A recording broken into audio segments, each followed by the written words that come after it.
This is my last hurrah. These final handful of matches. Is that okay? For today? What's going on, guys? I am the cheapest wrestler in the world, Matt Rivera, and this is episode 5, the finale of how to become a professional wrestler, where you guys have been following me on my journey back into the ring, and I've been giving little hints and tips for aspiring wrestlers along the way, or people just interested in the business, and today is all about bookings and matches. When I first started in professional wrestling, there were definitely certain things that you should do in order to get more bookings. And for the most part, those things are still the same, but there's definitely some differences that I did not anticipate that threw me through a loop, that threw a little monkey wrench in my plans, if you will. So let's talk about them. Wrestlers, not even just wrestlers, entertainers in general, do not understand the importance of networking. Picture this. You're working on a show, and the wrestler that you're working with that night talks about another promotion that you have been so interested in working for. What do? So you have your match against said wrestler, and everything goes excellent. Couldn't have gone any better. So you build a good rapport with this guy. What do you do next? Hello! This is the perfect chance to network. Talk to him about that promotion. Maybe they need people to do security one day. Maybe they need people to work a battle royale. Yeah. Get your foot in the door with these promotions. Networking is so important, and it can actually build upon your opportunities. A lot has changed, but the biggest thing that remained the same is the importance of networking. Now, a lot of the promotions that I used to work for no longer existed, and there were so many new ones in place where people didn't know who I was. You have these young promoters. Promoters used to be older, like at least 40 years old and older. But now there's promoters who are 20-something years old, and they're like, I don't know who you are, dude. So it's like, man, I'm really starting from scratch here. And that was something I had to learn the hard way. Matt, maybe you're starting from scratch. Like, you have to build from the ground up all over again. You can't just walk in and start anywhere near where you were. So this was a little hard for me to accept. But thankfully, through networking, promos, and some prior matches, I was able to get some bookings. Some things never change, and so far, email is still pretty relevant, right? So you might find a promotion that you would love to work for. You find the promoter's email on their website. You send them an email, but what do you say? What are you going to say, right?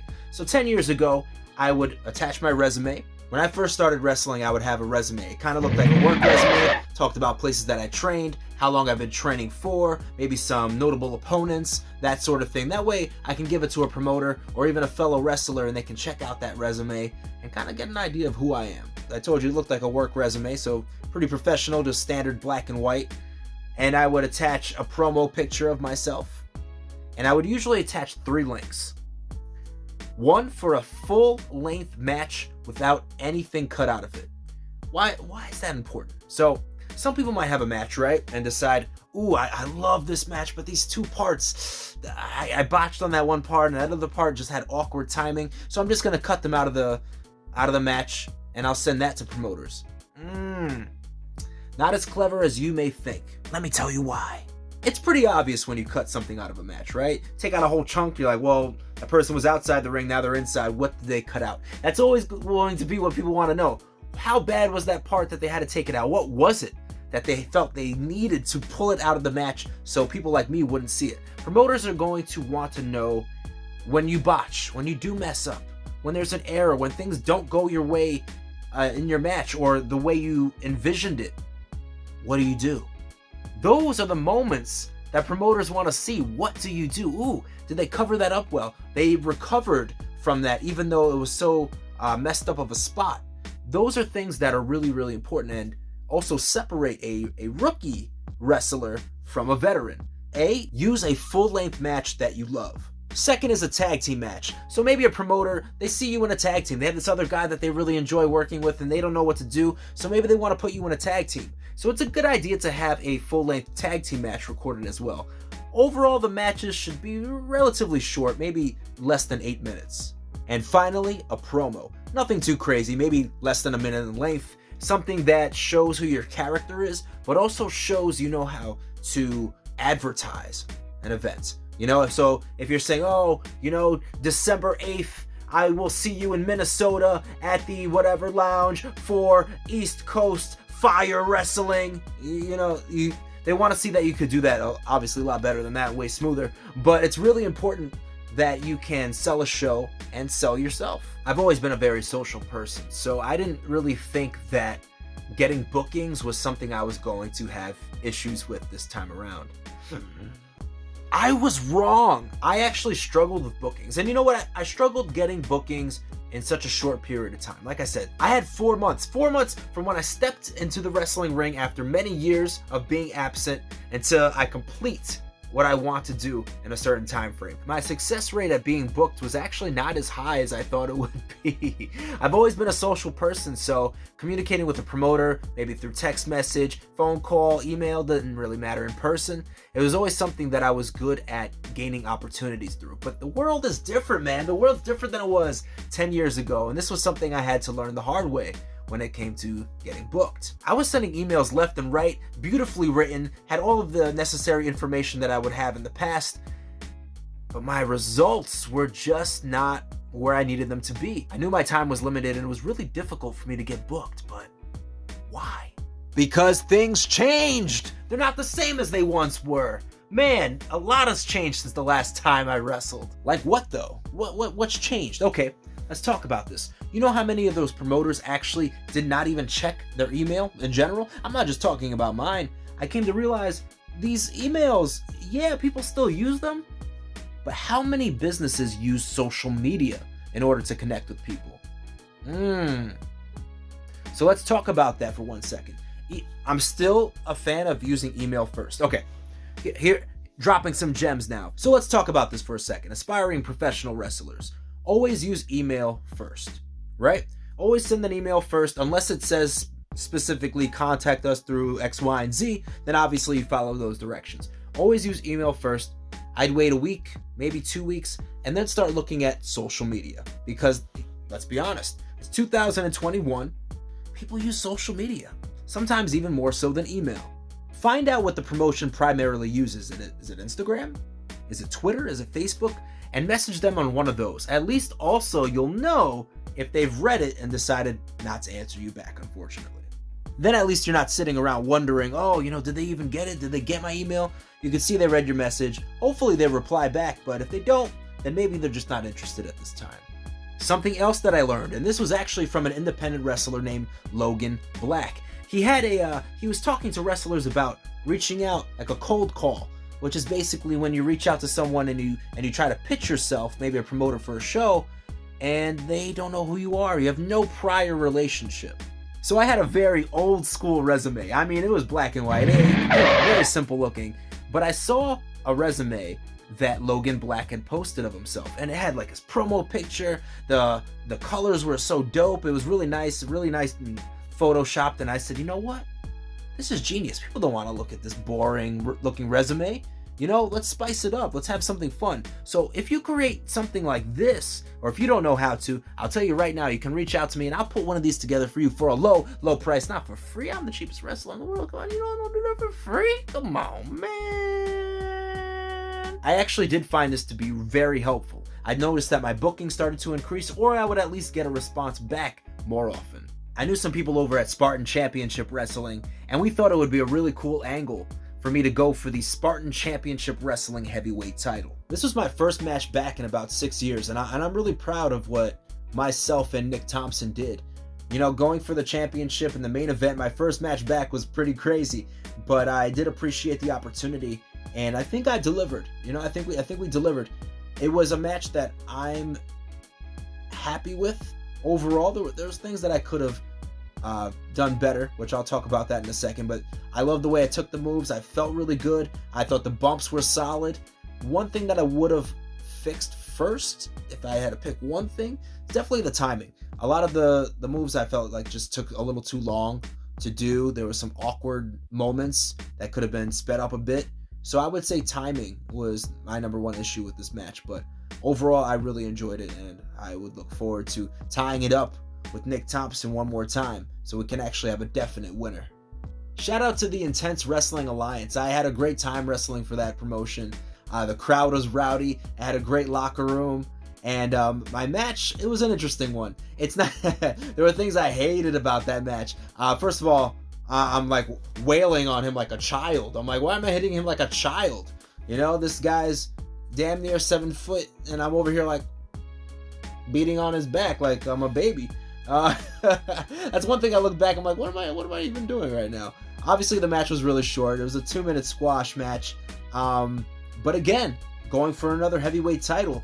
And it told a story, so I didn't mind the amount of time that it was. Maybe if it was like a minute longer, that would have been cooler. But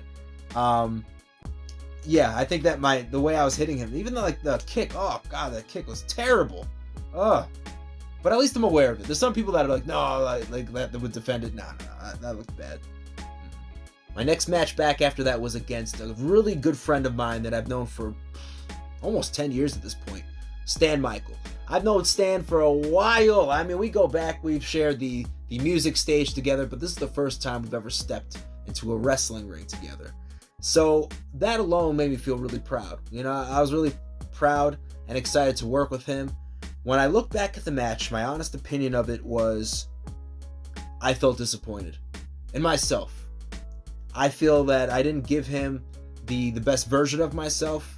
I don't feel like I delivered.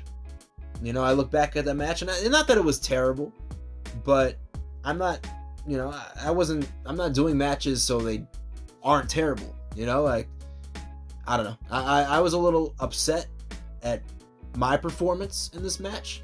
So, Stan, I'm letting you know right now, it ain't over. Not by a long shot. So after I beat Stan, which was a number 1 contendership match for the Apex Championship, I went against the champion, Tony Clash. Overall, I was pretty proud of this match. There were some things that I thought, in my very first match, I thought certain things could have been sped up. I thought in this match, certain things could have just been cut out. There was a couple of awkward moments overall, but honestly, I really enjoyed it. I enjoyed kind of being the situational babyface. In this particular match, I was a good guy more so than Tony Clash, so therefore I was the babyface of the match, which kind of gave me a different wrestling style than I had been doing in my return. So that was pretty fun. I had a good time working with him. I was pretty banged up that weekend, so that might have shown a little bit, but overall I was pretty proud of the match. My 5th match had me back at Spartan Championship Wrestling in a tag team match, The Reason versus 2 rookies. Honestly, that match was kind of like a beatdown match. It was okay. You know, it was okay. I look back and I'm like, it was fine. It is what it was. It wasn't, anything crazy. There's one spot that I messed up in there, which kind of bothered me that I had forgotten what I was supposed to do. But overall, it was all right. It was all right.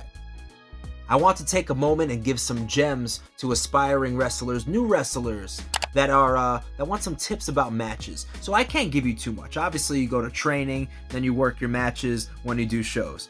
But there are some things that I can give you, some pieces of advice that I think are important. Make sure you listen, especially if you're working with someone who's more experienced than you. Listen. You have to listen in the match, or else it's going to end up not really working out, and somebody's going to get pissed off. Stick with what you know, especially if you're just getting started. If you're doing those universal spots, I mean, I don't know, headlock, whip, drop down, tease the hip toss, maybe take a hip toss, those things that you do over and over again that other wrestlers are doing over and over again, incorporate those into your match. Do what you know.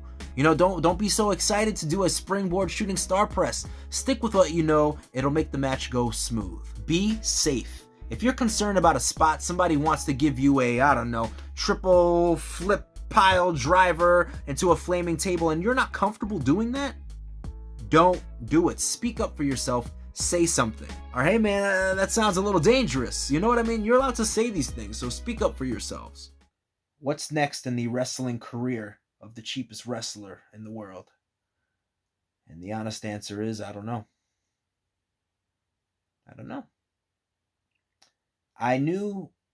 Something I knew that I didn't share with everybody was that I was on borrowed time. You know, I knew my son would be born in September. I knew that. And I knew that I wanted to squeeze in as much wrestling as I could within 4 months before he was born. You know, I know for other people watching, they're like, oh man, we want to see you in AEW. We want to see you back in Impact. We want to see you in NXT or whatever the case may be. I knew what my goals were, and I knew what I could and couldn't accomplish within 4 months' time. But I think the biggest thing with me was I or am I okay with it being over? You know, if this is my last hurrah, these final handful of matches, is that okay? For today, it is. For today, it is okay. If that was my last match today, if you ask me right now, I think it's okay. I don't like to say retired. I don't really like to use that word at all. So I'm not going to. All I can say is stay tuned. You know, it's been a wild ride so far. No matter what, I'll always be the cheapest wrestler in the world.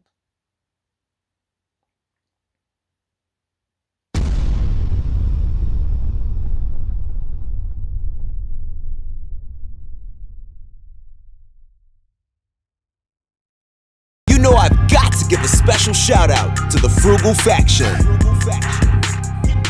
Are you ready for the cheap wrestler to return to the ring? Then you've got to get the latest gear. I've partnered with Redbubble to bring you guys the dopest merch, including a brand new line of time to make change shirts, masks, cell phone cases, backpacks. I mean, the list goes on and on and on. And these all come in classic cheap wrestler graphics too. Don't be second rate. Get your merch today. Click that link in the description. Let's go. Penny for your thoughts ain't worth the price. When the rent this high, knock out your lights. Proven in seconds, oozing electric. Smells like glass. School is in session. Saved by the bell. Yeah, I'm on fire, blazing in hell. Save your career, rather save on a sale. Stuck behind bars, making no bail. I cashed in, attraction. Numero uno, action brutal. Faction frugal, I'm the your matches doodle.